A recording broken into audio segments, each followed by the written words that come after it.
ایک واقعہ حضرت سلیمان علیہ السلام اور ان کے والد داؤد علیہ السلام کا، اس پہ میرا الگ سے کلپ ریکارڈڈ موجود ہے، وہاں پہ بھی ڈیٹیل سے ان دو باپ بیٹا کا ذکر آیا ہے، اور اللہ تعالیٰ نے فرمایا ہم نے ان کو حکمت دی تھی، جنات پہ ان کی حکومت تھی، ان کے حکم سے وہ بڑی بڑی عمارتیں بھی تعمیر کرتے تھے اور سمندروں میں غوطے لگا کے چیزیں بھی نکالتے تھے جنات، یعنی اللہ تعالیٰ نے ان کے لیے مسخر کر دیا تھا۔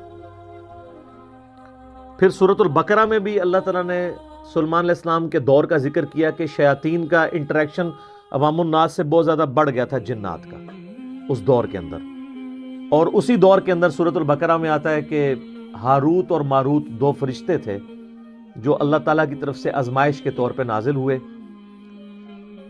اور وہ لوگوں کو جادو سکھایا کرتے تھے اور ساتھ بتاتے تھے کہ یہ تمہاری آزمائش ہے، سیکھو نا، اور وہ اللہ تعالیٰ فرماتا ہے ایسا علم سکھاتے تھے جادو کے ذریعے جس سے میاں بیوی میں جدائی ڈال دیں، اور وہ ساتھ بولتے تھے کہ ہم تمہاری آزمائش ہیں۔ ظاہر ہے شر بھی جتنا ہے وہ اللہ ہی نے پیدا کیا نا، من شر ما خلق، میں ہر اس چیز کے شر سے تیری پناہ میں آتا ہوں جو تو نہیں پیدا کی ہے، تو آزمائش کے طور پہ۔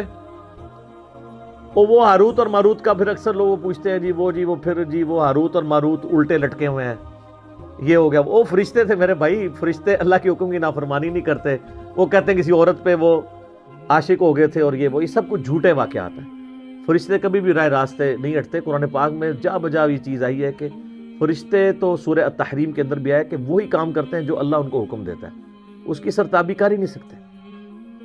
ابلیس نے اس لیے کی کہ کانا من الجن ففسق عن امر ربی، وہ جنوں میں سے تھا، سورۃ الکہف کی آیت نمبر 50 میں آتا ہے، اس لیے اس نے اپنے رب کی نافرمانی کی، اس نے حضرت آدم علیہ السلام کو سجدہ نہیں کیا، باقی سب فرشتوں نے کیا تھا۔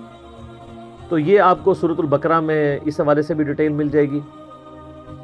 رہا تخت بلقیس والا واقعہ، یہ سورۃ النمل میں بڑی ڈیٹیل کے ساتھ اللہ تعالیٰ نے حضرت سلیمان علیہ السلام کی زندگی کے چند واقعات کو ذکر کیا ہے 30 آیات کے اندر، آیت نمبر 15 سے لے کے 44 تک مسلسل 30 آیات میں سلیمان علیہ السلام کا اللہ تعالیٰ نے ذکر خیر کیا ہے۔ سٹارٹ اسی سے لیا ہے کہ وہ اپنے امتیوں سے کہتے ہیں کہ دیکھو اللہ تعالیٰ نے ہمیں کثیر مخلوق پہ فضیلت دی ہے، ہمیں جانوروں کی بولیاں سکھا دی ہیں، جنات کو، ہواؤں کو، پرندوں کو ہمارے لیے مسخر کر دی ہے، اللہ تعالیٰ نے ساری قدرت دی ہوئی تھی۔ اور وہیں پر یہ بھی ذکر آتا ہے کہ ان کی فوج کے لشکروں میں تمام جن، انسان اور جاندار جتنے بھی ہیں ان میں سے ہر ایک کی ان کی علیحدہ فوج تھی، جس طرح آج کل آپ کہتے ہیں نا، یعنی ایئر فورس، آرمی، نیوی، ان کے پاس نیوی کے لیے بھی جنات موجود تھے، ایئر فورس سارے پرندے ان کے حکم پہ مسخر تھے، ہوا ان کے حکم سے چلتی تھی، اور انسان بھی موجود تھے۔ اور پھر اسی میں ذکر آتا ہے جس کی وجہ سے سورت کا نام ہی سورہ النمل ہے۔ نمل عربی میں کہتے ہیں چیونٹی کو۔ وہ اپنے لشکر کے سمیت گزر رہے تھے تو چند چیونٹیاں تھیں، ان کی ملکہ ان کو کہتی ہے، قرآن نے اس کا قول نقل کیا ہے کہ سلیمان علیہ السلام اپنے لشکر سمیت آ رہے ہیں، کہیں ایسا نہ ہو بے خبری میں وہ ہمیں پاؤں کے نیچے کچل دیں۔ تو پھر وہ چیونٹی باقی چیونٹیوں کو کہتی ہے کہ تم لوگ اپنے بلوں میں چلی جاؤ، یعنی چیونٹیوں کا یہ عقیدہ تھا کہ حضرت سلیمان علیہ السلام اور ان کے جتنے صحابہ ہیں ان کو علم غیب کوئی نہیں ہے، کیونکہ تبھی تو کچل دیں گے نا، الا یہ کہ اللہ ان کو بتا دے۔ اچھا، آپ بزرگوں کے علم غیب لے کے بیٹھے ہوئے، تو اس میں اللہ تعالیٰ نے سلیمان علیہ السلام کو اس چیونٹی کی بات سنوا دی، تو سلیمان علیہ السلام اس پر مسکرائے، اور مسکرا کے یہ نہیں کہا کہ مجھے علم غیب ہے، کہا کہ اللہ کا شکر ہے کہ اللہ تعالیٰ نے یعنی مجھے یہ کوالٹی دی ہے کہ اللہ تعالیٰ نے اس چیونٹی کی بات مجھے سنوا دی ہے۔ ہر جگہ آپ کو سلیمان علیہ السلام کا کریکٹر نظر آئے گا گاڈ اورینٹڈ۔ ویسے یہودیوں میں ایک گروہ ایسا بھی ہے جو سلیمان علیہ السلام سے سخت نفرت کرتا ہے، اور بڑے بڑے ان کے اوپر سکینڈل بھی بنائے ہوئے ہیں انہوں نے، کیونکہ سلیمان علیہ السلام بڑے کٹر قسم کے موحد تھے، تو توحید و عزم نہیں ہوتی نا۔ ہر جگہ آپ کو نظر آئے گا سلیمان علیہ السلام جب بھی کوئی کام ہوتا ہے نا، اپنے تو کسی کمال کا ذکر ہی نہیں کرتے، وہ کہتے ہیں اللہ نے مجھے آزمایا ہے، اللہ نے مجھے دیا ہے تاکہ میں اللہ کا شکر ادا کروں، اللہ مجھے جانچ رہا ہے کہ میں نے، وہ تو سینٹرڈ اراؤنڈ گاڈ، اور یہی ایک موحد کی نشانی ہوتی ہے۔ اور وقت کا پیغمبر تو امام الموحدین ہوتا ہے نا، تمام موحدین کا امام ہوتا ہے۔ تو وہ چیونٹی جو ہے نا اس کی گفتگو حضرت سلمان علیہ السلام سن کے مسکراتے ہیں اور پھر اللہ تعالیٰ کا شکر ادا کرتے ہیں کہ مجھے اللہ نے یہ کوالٹی دی ہے۔ اس کے بعد پھر ذکر آتا ہے کہ اسی دعا میں وہ کہتے ہیں کہ اے اللہ مجھے بخش دے، مجھے اپنی رحمت سے اپنے نیک بندوں میں داخل فرما، اور یہ جو تو نے مجھے اس طرح کی نعمتیں دی ہیں تو مجھے اس قابل بنا کہ میں تیری نعمتوں کا شکر ادا کرتا ہوں۔ اور یہاں کہتے ہیں بزرگوں کا کمال ہے، فلاں کی نگاہ کرم، حالانکہ وہ کہہ سکتے تھے میرے ابا جی دیاں دعاواں نے، انہوں دا فیض ہے، میں انہوں دا ہی مرید ہوں نا۔ ابا وہ ہے بھی تھا، داؤد علیہ السلام پیغمبر تھے، سب کچھ گاڈ اورینٹڈ ہے۔ ایک پیغمبر کا باپ بھی پیغمبر ہے تو وہ اپنی کسی کوالٹی کو اپنے پیر کی طرف منسوب نہیں کر رہا، جو واقعی جینون پیر ہے اللہ کی طرف منسوب کر رہا۔ اسی لیے تو آپ کو کہا جاتا ہے نا کہ آپ قرآن نے ڈائریکٹ نہیں پڑھنا، آپ گمراہ ہو سکتے ہیں، کیونکہ آپ یہ سوچیں گے نا۔ تو اس لیے تو ہم کہتے ہیں مرنے سے پہلے اے مسلمان کر لے اس پہ غور، کتابوں کا خدا اور ہے، بابوں کا خدا اور جب تم غور کر لو اس کے بعد ایک بار یہ بھی کہنا ہے کہ نہ میں وہابی نہ میں بابی، میں ہوں مسلم علمی کتابیں، نہ ہم سو کالڈ وہابی ہیں، کوئی علمی بات کرے تو اس کو کہتے ہیں وہابی ہے، اور نہ ہم بابوں کا دفاع کرنے والے بابی ہیں، ہم علمی کتابی مسلم ہیں الحمدللہ۔ اچھا، وہ سورہ نمل میں پھر آگے چلتا ہے کہ حضرت سلمان علیہ السلام اپنے دربار میں بیٹھے ہوتے ہیں، اب سارے ان کے کمانڈر حاضر ہیں، جنوں کا کمانڈر بھی ہے، اسی طریقے سے انسانوں کے کمانڈر بھی، سارے ان کے سردار وہاں پہ جمع ہیں۔ تو جو ان کی ایئر فورس کا کمانڈر تھا نا وہ ہدہد تھا۔ ہدہد ایک پرندہ ہے جس کی بڑی خوبصورت سی کلگی ہوتی ہے، جیسے مرغے کی ہوتی ہے، اور بڑا ایکسٹرا آرڈنری پرندہ ہے۔ آپ جا کے گوگل پہ سرچ کریں، یوٹیوب پہ اس کی ویڈیوز دیکھیں کہ اللہ نے اس کو کیا صلاحیتیں دی ہیں۔ وہ ان کا سمجھ لیں ایئر فورس کا چیف تھا۔ تو آپ نے فرمایا وہ کدھر غائب ہے، اور پھر ساتھ فرمایا کہ وہ اپنی غیر حاضری کی کوئی جسٹیفیکیشن مجھے پیش کرے، اور اگر اس نے کوئی ایسی جسٹیفیکیشن نہ پیش کی کہ وہ میرے دربار سے غائب کیوں ہے تو میں اسے سزا دوں گا یا میں اسے ذبح کر دوں گا۔ بس یہ آپ ورڈک بولتے ہیں تو تھوڑی دیر بعد ہدہد آ جاتا ہے اور وہ اپنی جسٹیفیکیشن پیش کرتا ہے۔ اب ظاہر ہے وہ میں نے بتایا کہ سورہ نمل میں ہی آتا ہے کہ اللہ تعالیٰ نے جانوروں کی بولیاں سکھا دی تھی ان کو۔ تو حضرت سلمان علیہ السلام مجھ سے پوچھتے ہیں کہ بتاؤ سر پھر ہدہد دیکھیں کڈا پکا مواحد سی۔ وہ کہتا ہے کہ اے سلمان علیہ السلام میں آپ کے لیے ایک ایسی خبر لے کے آؤں جو آپ کے علم میں بھی نہیں ہے۔ بابی نہیں تھا ہدہد، ہاں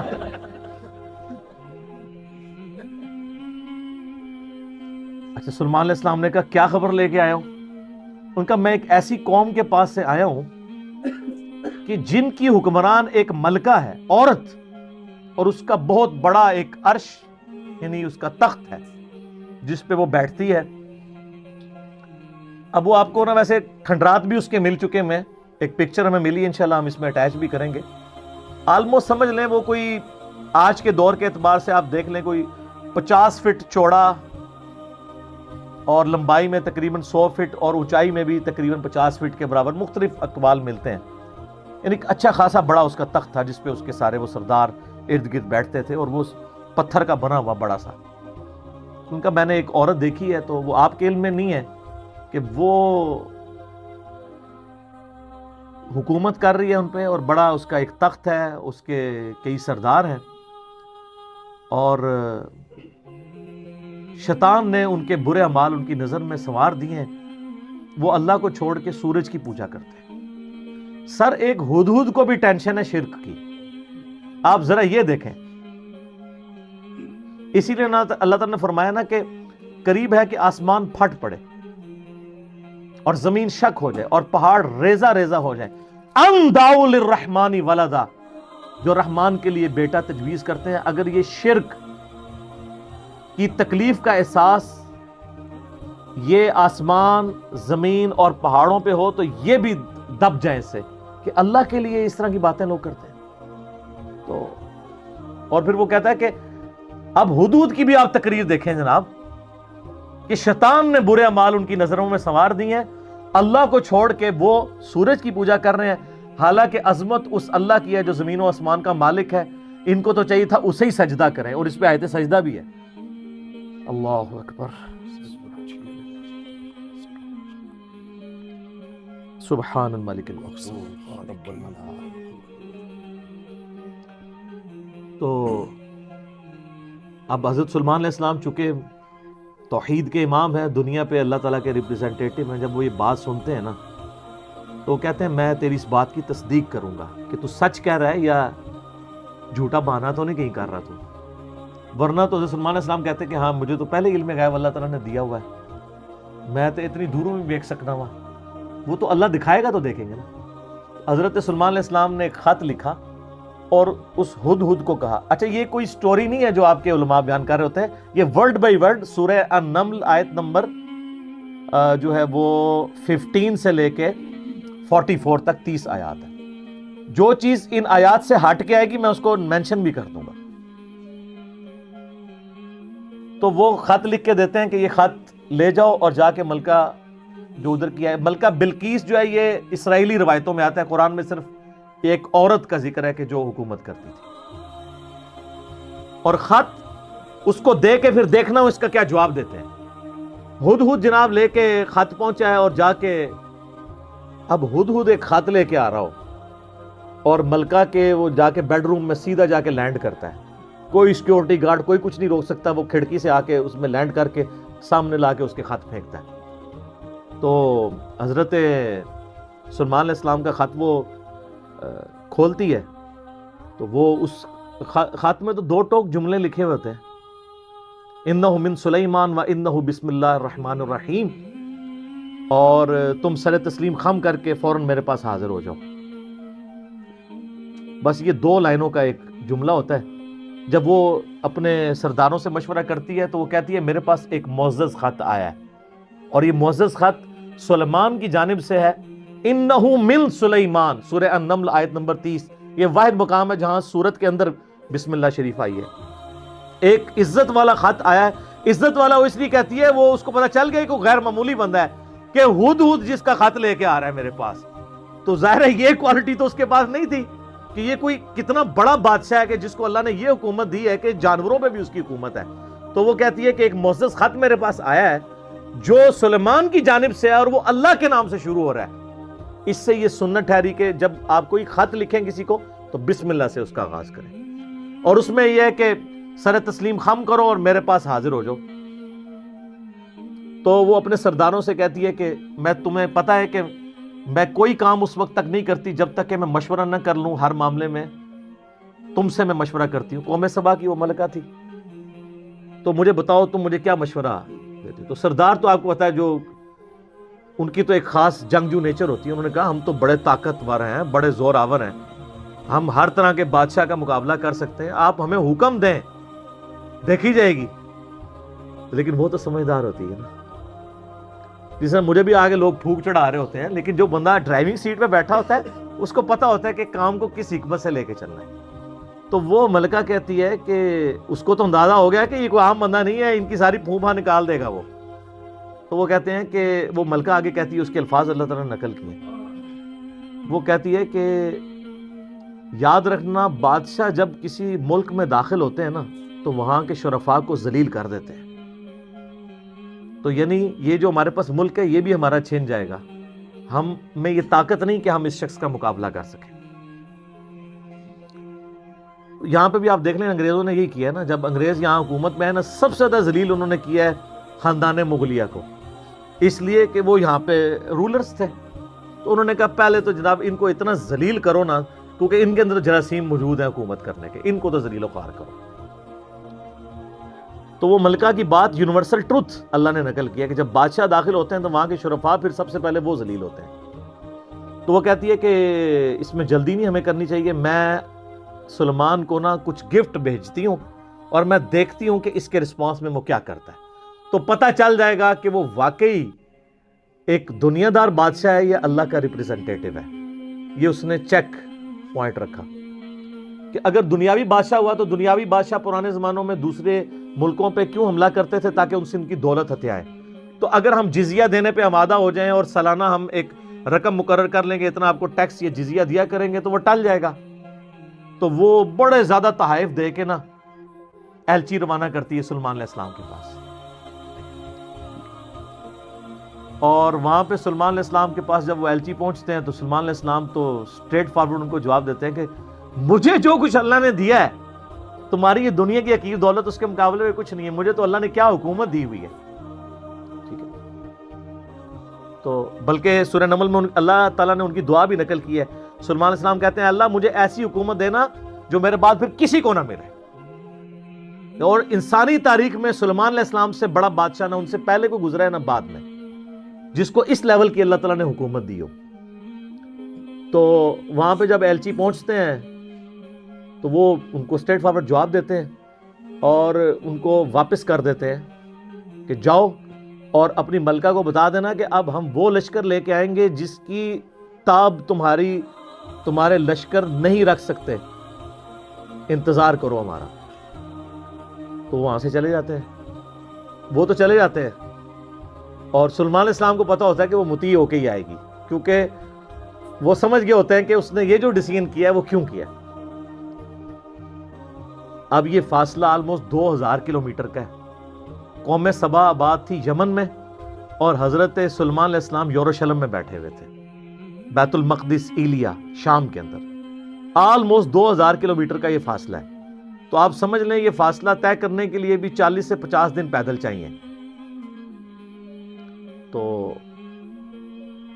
سلمان علیہ السلام جب ان کو واپس کرتے ہیں، وہاں پہ جب واپس خط پہنچتا ہے تو ظاہر ہے ملکہ تو پہلے ہی اس کو سمجھ آ گئی ہوتی ہے کہ کوئی عام بندہ نہیں ہے. تو ملکہ یہ ڈیسائیڈ کرتی ہے کہ میں خود سلیمان کے پاس جاؤں گی، کیونکہ اس خط میں پہلے میں کیا لکھا تھا کہ مطیع ہو کے میرے پاس حاضر ہو. سر یہ بادشاہت کا آپ لیول دیکھیں کہ دوسرا بادشاہ جنگ بھی نہیں کرنی پڑ رہی، سیدھا وہ خود حاضر ہو رہا ہے. خیر اس بات کو کچھ عرصہ گزر جاتا ہے. جب اس کا لشکر آنے کے 3-4 دن یا کچھ دن باقی رہ جاتے ہیں نا، تو سلمان علیہ السلام اپنی مجلس میں بیٹھے ہوتے ہیں. تو سلمان علیہ السلام اپنے درباریوں سے کہتے ہیں کہ وہ جو بلقیس ہے وہ مطیع ہو کے میرے پاس آنے والی ہے. ان کو پتہ ہے، فیڈ بیک مل جاتی ہے، اللہ تعالیٰ نے وحی کے ذریعے آگاہ کر دیا. تو پھر وہ ایک گفتگو کرتے ہیں وہاں پہ جہاں پہ وہ تخت بلقیس کا ذکر ہے. اور آصف بن برقیہ کا نام قرآن میں نہیں ہے، یہ اسرائیلی روایتوں میں. وہ سورۃ النمل کی آیت نمبر ہے 30. اعوذ باللہ من الشیطان الرجیم، بسم اللہ الرحمن الرحیم. بلکہ آیت نمبر 30 میں تو وہ یہ آگئی 38 نمبر سے آنورڈ. 30 تو پہلے گزر چکی نا، انہ من سلیمان و انہ بسم اللہ الرحمن الرحیم. یہ آیت نمبر ہے 38. قال یا ایھا الملأ ایکم یأتینی بعرشها قبل ان یأتونی مسلمین. حضرت سلمان علیہ السلام کہتے ہیں اے میرے سردارو جو میرے ساتھ اٹیچ لوگ ہو، تم میں سے کون ہے کہ جو مجھے اس ملکہ کا تخت لا کر دے اس سے پہلے کہ وہ سر تسلیم خم کرتی ہوئی میرے پاس حاضر ہو جائے. کون ہے کہ جو ایسا کرے؟ قال عفریت من الجن. تو ایک بڑا دیو ہیکل جن کہتا ہے انا آتیک بہ قبل ان تقوم من مقامک، کہ میں آپ کی اس محفل برخاست ہونے سے پہلے 3-4 گھنٹے کی جو بھی آپ کی مجلس ہوتی ہے، مجلس ختم ہونے سے پہلے میں وہ تخت آپ کو یہاں پہ لا دوں گا. انبلیویبل چیز ہے. 2000 کلومیٹر سے اتنا بڑا تخت پتھر کا وزنی 3-4 گھنٹے کیا، وہ تو آج بھی آپ اگر جہاز میں ملائیں تو 3-4 گھنٹے میں نہیں پہنچ سکتا. اس کو تو لفٹ کرنے میں پرابلم ہو جائے گی. وَإِنِّي عَلَيْهِ لَقَوِيٌّ أَمِينٌ، اور میں اس کے اوپر امانت دار بھی ہوں، میں پوری رسپانسبلٹی سے یہ کام کروں گا، اور میں طاقت بھی مجھے اللہ نے دی ہے. جنات کو اللہ نے بہت طاقت دی ہوئی ہے. تو حضرت سلمان علیہ السلام یعنی ایگری نہیں کرتے اس مسئلے میں. تو پھر ایک اور شخص قال الذی عنده علم من الکتاب، وہاں ایک شخص بیٹھا ہوتا ہے جس کے پاس کتاب میں سے علم ہوتا ہے. وہ کہتا ہے انا آتیک بہ قبل ان یرتد الیک طرفک، میں اس تخت کو آپ کے سامنے حاضر کر دوں گا آپ کی آنکھ جھپکنے سے پہلے. فریکشنز آف سیکنڈ میں میں لے آؤں گا. ہمارے لیے تو وہی ہضم کرنا مشکل ہے, تو یہ تو خیر بہت بڑی چیز ہے. تو یہ اس نے دعویٰ کیا, بس یہ دعویٰ کرنے کی دیر تھی اور وہ لے بھی آیا تخت. فَلَمَّا رَآهُ مُسْتَقِرًّا عِندَهُ, تو حضرت سلیمان علیہ السلام نے جب وہ تخت وہاں پر آیا ہوا دیکھا, قَالَ هَذَا مِن فَضْلِ رَبِّي, انہوں نے کہا حضور کڈے پہنچے بزرگوں, کیا بات ہے, کیا صاحب کرامت ہو. نہیں, اومٹ کر دیا, ان کا یہ میرے رب کا فضل ہے. هَذَا مِن فَضْلِ رَبِّي, آپ لکھتے ہیں نگاہ مرشد سے, ماں باپ کی دعا سے, اور پیغمبر کا کہتا ہے هَذَا مِن فَضْلِ رَبِّي, یہ تو میرے رب کا فضل ہے. کیوں ہے فضل؟ لِيَبْلُوَنِي أَأَشْكُرْ أَمْ أَكْفُرْ, تاکہ وہ مجھے آزمائے کہ میں اس کا شکر گزار بنتا ہوں یا ناشکرا. یہ سر توحید ہے. وَمَنْ شَكَرَ فَإِنَّمَا يَشْكُرُ لِنَفْسِهِ, اور جو کوئی اللہ کا شکر کرے گا تو وہ بھی اپنے نفس کی خاطر ہی کر رہا ہوگا, اللہ کو کوئی پرواہ نہیں. وَمَنْ كَفَرَ, اور جو کوئی اللہ کی ناشکری کرے, فَإِنَّ رَبِّي غَنِيٌّ كَرِيمٌ, تو میرا رب تو غنی ہے, کریم ہے, اسے کسی کی پرواہ ہی نہیں ہے. هَذَا مِن فَضْلِ رَبِّي. اچھا, اس کے بعد پھر آتا ہے کہ وہ ملکہ جب آئی, حضرت سلیمان علیہ السلام نے کہا کہ نا اس تخت کی حیت بدل دو, ڈیزائننگ اس کی تھوڑی سی چینج کر دو, جو اس کے اوپر کوئی پھول بوٹے لگے ہوئے تھے تھوڑا سا اسے ٹیمپر کرو, اور میں دیکھوں گا کہ وہ پہچانتی ہے اپنے تخت کو نہیں کہ نہیں پہچانتی. تو وہ پھر ملکہ وہاں پہ آ پہنچتی ہے, تو سلیمان علیہ السلام اسے ریسیو کرتے ہیں اور کہتے ہیں اس تخت کے بارے میں تیرا کیا خیال ہے. تو وہ بڑی سمجھدار ہوتی ہے, تو وہ کہتی ہے یہ تو لگتا ہے کہ یہ میرے تخت ہی ہے, اس کی مثل مجھے لگ رہا ہے, بلکہ شاید وہی ہے. تو یہ اس کی سمجھداری کا بھی ثبوت ہے کہ وہ اس کو ٹیمپرڈ فارم میں بھی پہچان لیتی ہے, اور یہ اس کو دوسرا میسج مل جاتا ہے, انہوں نے کیا لڑنا ہے, اس نے کہاں سے لڑنا ہے. وہ تو یہ بھی نہیں تھی ایکسپیکٹ کر سکتی کہ 4 مہینے میں بھی کوئی اٹھا کے یہاں لا سکے. ابھی تو اس کو یہ پتہ ہی نہیں تھا, یہ تو ایسے آیا ہوا ہے. ٹھیک ہے, تو پھر سلیمان علیہ السلام اسے اپنے جو ٹیمپل ہے نا اس کی بھی تھوڑی جھلک کرواتے ہیں. آگے ایک محل میں جب لے کے آتے ہیں کمرے میں, تو اس میں ایسے شیشے جڑے ہوئے ہوتے ہیں کہ وہ گویا دیکھنے میں تالاب محسوس ہو رہا ہوتا ہے. تو جب اس پہ پاؤں رکھنے لگتی ہے, وہ سمجھتی ہے شاید پانی والا تالاب ہے, تو وہ اپنے جو تہمد ہے یا جو بھی اس نے کپڑے پہنے ہوتے ہیں وہ تھوڑی سی اٹھا لیتی ہے, اس کی پنڈلیاں بھی ننگی ہو جاتی ہیں, وہ سمجھتی ہے پانی ہے, تو پانی نہیں ہوتا, تو وہ امپریس ہوتی ہے. اور پھر وہ وہاں پہ کہتی ہے کہ میں سلیمان کے ساتھ اپنے رب کے سامنے سر تسلیم خم کرتی ہوں, جو میں شرک کرتی رہی میں اللہ کی طرف رجوع لاتی ہوں, اور وہ اسلام قبول کرتی ہے. باقی اسرائیلی روایتوں میں پھر ملتا ہے کہ سلیمان علیہ السلام کا نکاح اس کے ساتھ ہوتا ہے. قرآن نے اس چیز کو ایڈریس نہیں کیا, قرآن تو بس کنکلوڈ اس پہ کرتا ہے کہ وہ مسلمان ہو جاتی ہے. نہ وہ بریلوی ہوتی ہے, نہ دیوبندی ہوتی ہے, نہ اہل حدیث ہوتی ہے, نہ شیعہ ہوتی ہے, بلکہ مسلمان ہو جاتی ہے. اور آپ یہ الفاظ دیکھیں جناب, مسلمان مسلمان ہی ہے ہر طرف. ہاں, قالت رب انی ظلمت نفسی, وہ کہتی ہے میرے رب میں اپنی جان پہ ظلم کرتی رہی اس سے پہلے. واسلمت مع سلیمان للہ رب العالمین, اور میں سلیمان کے ساتھ سر تسلیم خم کرتی ہوں اس رب کے سامنے, اللہ کے سامنے جو سارے جہانوں کا پالنے والا ہے. میں سر تسلیم خم کرتی ہوں, میں مسلم ہوتی ہوں. تو وہ اپنا آپ اپنے رب کے حضور سر تسلیم خم کر دیتی. تو یہ واقعہ یہاں پہ مکمل ہوا. اب وہ یہ کہتے ہیں جناب کہ جی وہ انہوں نے فکر لگ, اچھا اس سے تو توحید اخذ کرنی چاہیے تھی, یہ چکر میں پڑ کے کہتے ہیں وہ بندہ لبو کیڑا جے جنہیں انج کر کے تخت لے کے آیا.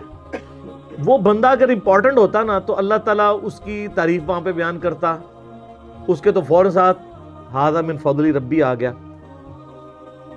وہ کہتے ہیں جی کوئی ولی اللہ تھا, تو اب اس کا مطلب ولی اللہ یہ سب کچھ کر سکتے ہیں. اچھا جی تو پھر کیا کریے جو کر سکتے ہیں؟ تو وہ کہتے ہیں آپ رفع دین کرنا چھوڑ دیں چونکہ ایسے ولی اللہ رفع دین نہیں کرتے. یہی کچھ کہنا چاہ رہے ہوتے ہیں نا آپ, جو ہے ایاک نعبد و ایاک نستعین پڑھنا چھوڑ دیں, آپ ان بابوں کو پکارنا شروع کر دیں. یہ کہنا چاہ رہے ہوتے ہیں وہ اصل میں. تو تواڈے تے اللہ نے بلا چھڑ دیتی ہے, ہن تک تواڈے نال ہوندی کیا ہے, میں انہیں دی انجیل نہیں کر لگا ہو چکی ہے، لیکن آج میں اس ایک واقعے کی کرنے لگا انشاءاللہ۔ قرآن پاک خاموش ہے کہ یہ کون تھا بندہ، یہ جن تھا، انسان تھا، فرشتہ تھا، پیغمبر تھا؟ کہا وہاں پہ ایک شخص تھا جس کے پاس کتاب کا علم تھا۔ قرآن کی روح سے تو کتاب کا علم جو ہے نا وہ پیغمبر کو دیا جاتا ہے، عین ممکن ہے وہ پیغمبر ہو، کیونکہ ایک وقت میں کئی پیغمبر اگلے زمانوں میں ہوا کرتے تھے۔ عین ممکن ہے وہ کوئی فرشتہ ہو، جیسا کہ بخاری مسلم میں حدیث ہے، اے اللہ روح قدس کے ذریعے حسان کی مدد فرما۔ حسان ابن ثابت شعر کہتے تھے تو اللہ تعالیٰ کے حضور نبی علیہ السلام نے دعا کی کہ جبرائیل علیہ السلام کے ذریعے اس کی مدد فرما، جس طرح قرآن پاک میں آتا ہے عیسیٰ علیہ السلام کی اللہ نے مدد کی تھی روح قدس کے ذریعے کہ وہ مٹی کی مورت میں پھونک مارتے تھے وہ پرندہ ہو جاتی تھی، مادر ذات اندھے اور کوڑیوں پہ ہاتھ پھیرتے تھے تو اس کو شفا ہو جاتی تھی۔ روح قدس کے ذریعے حضرت عیسیٰ علیہ السلام کی مدد کی گئی، تو یہاں پہ بھی سلیمان علیہ السلام کی مدد کسی فرشتے کے ذریعے کی گئی ہو، اہم ممکن ہے۔ اور امام فخر الدین رازی المتوفا 606 ہجری، جنہیں صوفیاء بھی امام مانتے ہیں اور علماء کا طبقہ بھی امام مانتا ہے، انہوں نے بڑی ایک مشہور تفسیر لکھی، تفسیر کبیر۔ بڑی بڑی خرافات ہیں اس تفسیر میں، اچھی چیزیں بھی ہیں۔ وہ بضد ہے کہ یہ جو الفاظ ہیں نا کہ وہ شخص جس کے پاس کتاب کا علم تھا یہ خود حضرت سلیمان علیہ السلام ہی تھے۔ سلیمان علیہ السلام خود وہ تخت لے کر آئے اور ان کا ھذا من فضل ربی، دیکھو میں لے آیا ہوں یہ۔ اچھا اب انسانوں کو مصیبت پڑ گئی ہوئی ہے، پوری تصوف کھڑی تھی اس واقعے پہ، صوفیوں کے امام اور ایسا امام جسے علماء بھی امام مانتے ہیں، وہ کہتے ہیں سلیمان علیہ السلام آپ لے کے آئے ہیں۔ اب اگر سلیمان علیہ السلام لے آتے ہیں تو ساری بابیں ختم، ٹھیک ہے؟ تو یہ میں نے علمی طور پہ بات کی، لیکن یہ ان کی جو تفسیر ہے یہ قرآن میں فٹ ان نہیں بیٹھتی۔ قرآن پاک اس معاملے کو اس سے زیادہ اہمیت نہیں دیتا کہ اللہ تعالیٰ کی قدرت کا اظہار ایک شخص سے ہوا جو حضرت سلیمان علیہ السلام کا درباری تھا، چاہے وہ جن تھا، فرشتہ تھا یا کوئی پیغمبر تھا، انسان تھا، کوئی بھی تھا۔ اس کے بعد ہمیں رویہ بتایا گیا کہ ہم نے اللہ کی طرف رجوع لانا، یہ نہیں کہا گیا کہ اس سے آپ نے اپنے بزرگ بابے ثابت کرنے ہیں۔ یہ بالکل غلط ایٹیچیوڈ ہے، اور اس کے اوپر یہ ڈاکٹرن کھڑا کرنا کہ جی حضرت سلیمان علیہ السلام کے امتی کی اگر یہ شان ہے تو نبی علیہ السلام کے امتیوں کی شان اس سے زیادہ ہوگی۔ شان زیادہ ہونے کے لیے کمالات کا زیادہ ہونا ضروری نہیں ہوتا۔